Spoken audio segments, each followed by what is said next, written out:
Welcome to Pindar Poetry. We hope you learned something new. You start by preparing the phone and finding the files you need. First, make sure you have at least one. 5 times the backup size free because restores need working space.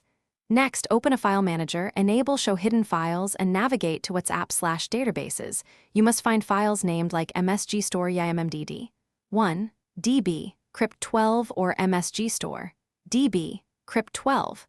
Once located, copy the latest file to a safe folder. Make sure the file name is exactly MSG Store, DB, crypt12 before proceeding. Now you handle installation and ensure WhatsApp uses the local backup. Uninstall WhatsApp if present, then reinstall from your app source but do not open it yet. Rename the backup you selected to MSG Store, DB, crypt12 and place it in WhatsApp/databases. This exact name is required so the app detects the file. Before launching, disable Google Drive or iCloud backups for this account or sign out. Otherwise, WhatsApp may prioritize cloud restores over your local copy. Once done, you're ready to open WhatsApp.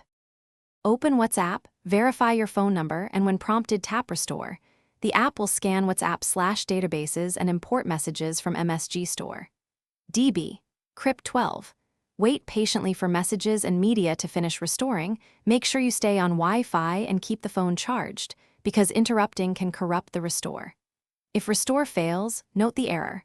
A crypt version mismatch means the backup was encrypted with a different key. Make sure the device holds the original WhatsApp account, and if needed, retrieve the key before retrying.